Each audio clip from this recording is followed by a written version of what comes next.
Assalamualaikum warahmatullahi wabarakatuh.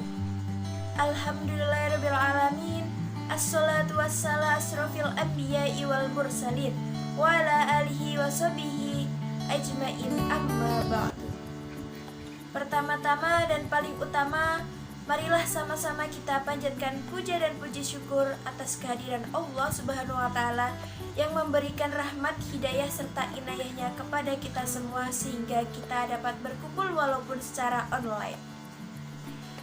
Mudah-mudahan serta membawa kebaikan dunia dan akhirat. Amin, amin ya robbal alamin.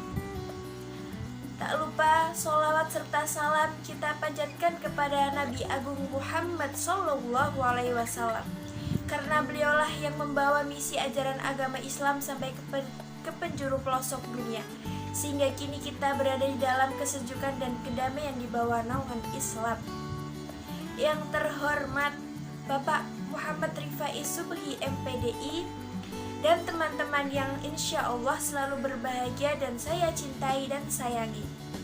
Di sini saya Sri Mulyani dengan NIM 3520056 dari jurusan Bimbingan Penyuluhan Islam kelas B Fakultas Usuluddin Adab dan Dakwah IAIN Pekalongan akan memberikan sedikit ceramah dengan tema ragam sasaran dakwah guna memenuhi tugas UTS mata kuliah hadis dan dakwah. Ma'asyiral muslimin rahimakumullah.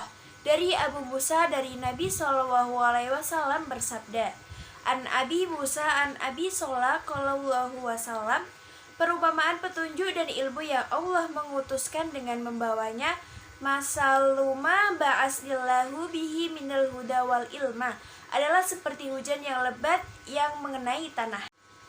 Kama salihoi kasiri asoba arda, di antara tanah itu ada jenis yang dapat menyerap air sehingga dapat menumbuhkan tumbuh-tumbuhan dan rumputan yang banyak. Fakana minha nakiyatu qabilatil ma'a fanbatati alka'a wal usba kasira. Dan di antara tanah yang terkena hujan itu ada tanah yang keras lalu menahan air itu, atau tergenang menjadi semacam danau, sehingga dapat diminum oleh manusia, memberi minum hewan ternak, dan untuk menyirami tanaman. Fakanat minha ajadibu amsakatil ma'a fanafahallahu bihan nasa fasyarabu wasakau wazara'u. Dan juga tanah yang permukaannya keras sehingga tidak dapat menahan air dan juga tidak dapat menumbuhkan tanaman. Wa asobat minha ta'ifatun uhra innama hiya ki'ana la tumsiku ma'a wa la tumbitu kalla. Itu semua adalah perumpamaan bagi orang yang faham agama Allah dan mendapatkan manfaat dari ajaran yang aku diutus dengannya, sehingga dia dapat mengetahui dan juga mengajarkannya. Fadzalika masaluman faqahu fi dinillahu wa nafa'ahu ma ba'asanillahu bihi fa'alima wa alama. Dan juga perumpamaan orang yang tidak mau mengatakan kepalanya dan tidak menerima hidayah Allah dengan apa yang diutus dengannya. Masaluman lam yarfa bidalika ra'asa wa lam yakbal hudallah. Ma'asyiral muslimin rahimakumullah, teman-teman yang insya Allah selalu berbahagia. Pihak yang dijadikan sasaran dakwah disebut al-mat'u. Berdasarkan kategorinya bisa dikelompokkan berdasarkan jenis kelamin, pria, wanita, tingkat ekonomi seperti kaya, menengah, dan miskin, profesi seperti anak-anak, remaja, dan orang tua, struktur sosial seperti priai, abangan, dan santri. Peningkatan ini penting karena kaitannya dengan penentuan tema atau materi yang akan disampaikan pendakwah dan metode strategi apa yang akan ditentukan. Muhammad Abduh membagi al-mat'u atau pihak yang dijadikan sasaran dakwah menjadi 3 golongan. Yang pertama, golongan cerdik, yaitu golongan yang cinta dengan kebenaran, dapat berpikir secara kritis dan cepat dalam menangkap persoalan. Dan yang kedua ada golongan awam, yaitu orang yang kebanyakan belum dapat berpikir secara kritis dan mendalam, serta belum dapat mengungkapkan pengertian-pengertian yang tinggi. Lalu yang ketiga, ada golongan yang berbeda dengan kedua golongan tersebut. Mereka senang membahas sesuatu tetapi hanya dalam batas tertentu saja dan tidak mampu membahasnya secara mendalam. Ma'asyiral muslimin rahimakumullah. Dalam hadis dijelaskan tentang macam-macam mat'u. Problematika menurut masing-masing al-mat'u berdasarkan pengkategoriannya, yaitu tanah yang mendatangkan manfaat bagi dirinya sendiri dan juga bermanfaat bagi orang lain. Tanah ini menahan air menjadi danau sehingga dapat dimanfaatkan oleh dirinya sendiri dengan baik dan juga oleh orang lain. Tanah seperti ini adalah tanah yang bisa memberikan kemanfaatan kepada orang lain. Sasaran dakwah seperti ini juga bisa dikatakan relatif dan tidak menyusahkan para pendakwah sehingga tidak begitu banyak problem. Tanah yang bisa subur tapi tidak sampai menjadi danau, ini adalah tipe sasaran dakwah yang bisa mengambil pelajaran untuk dirinya sendiri, namun belum tentu memberikan manfaat kepada orang lain. Tanah tandus dan keras yang jika terkena air hujan tidak menyerap dan hanya berlalu saja, ini adalah tipe sasaran dakwah yang tidak mau menerima pelajaran, jadi karena kesombongan atau yang lainnya. Ma'asyiral muslimin rahimakumullah. Untuk itu sasaran atau strategi dakwah yang saya ambil ialah sasaran kepada para remaja.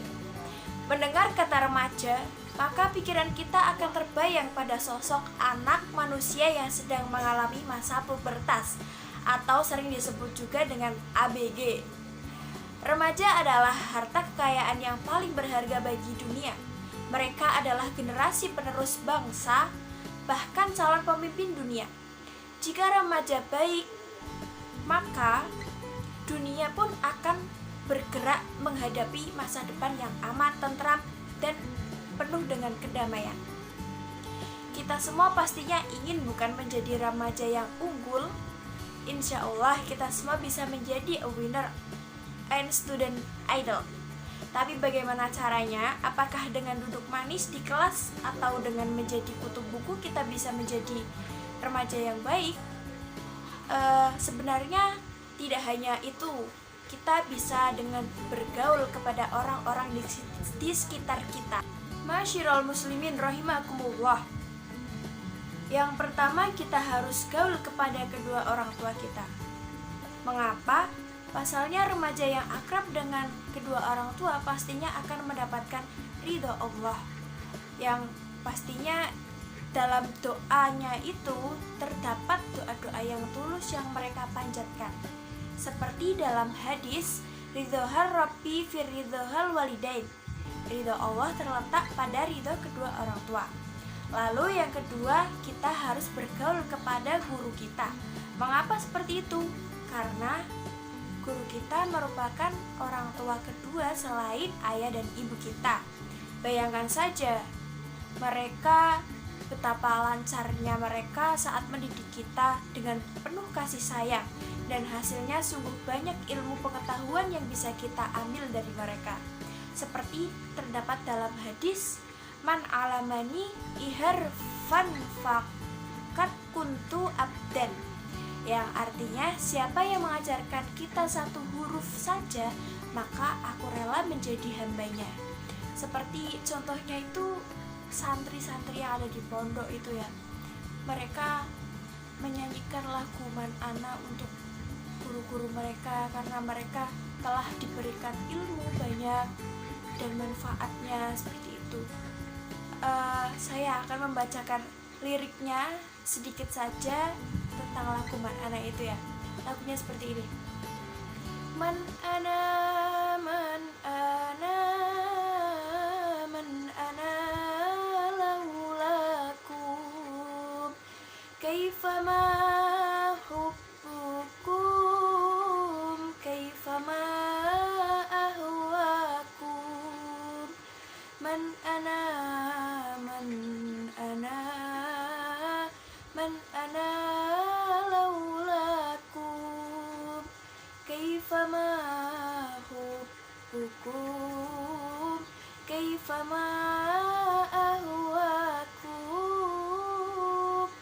Nah, contoh lagunya seperti itu sangat membuat kita teringat kepada guru-guru kita waktu kita di pesantren, mungkin yang teman-teman yang pernah mondok seperti itu ya. Lalu yang ketiga ada gaul kepada teman kita. Nah, kita mungkin sering menghabiskan waktu kepada teman-teman kita, bukan teman-teman ya. Jadi kita saling menolong, saling membantu seperti itu ya. Tapi ada juga teman kita yang bahwasannya saat kita butuhkan mereka tidak ada. Bahkan ada yang ngomongin tuh dari belakang seperti itu ya. Masya Allah sekali itu. Dan semoga kita semua dijauhkan dari hal-hal yang seperti itu.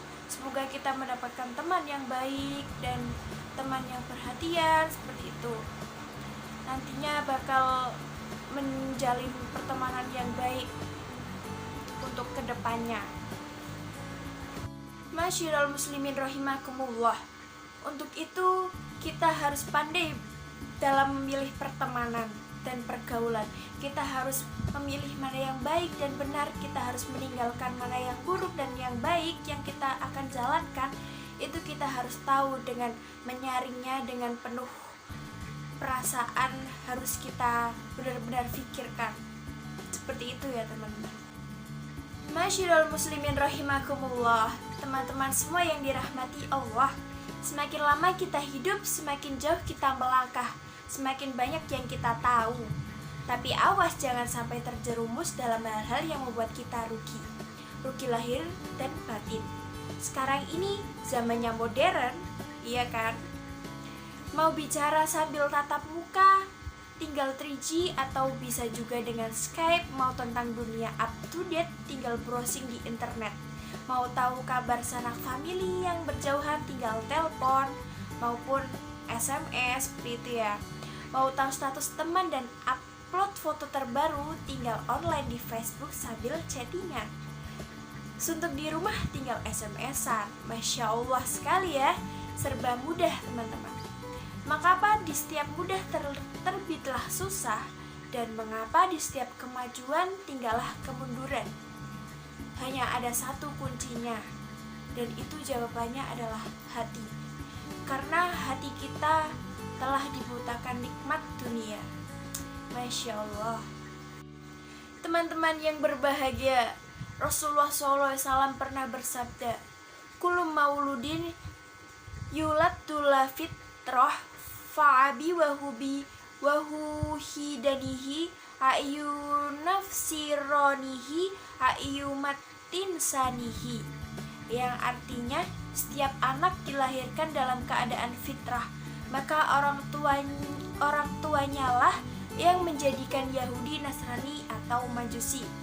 Oleh karena itu jangan tunggu sampai besok, mulailah dari sekarang. Marilah kita menjaga keimanan kita agar terhindar dari rayuan indahnya gombalan dunia.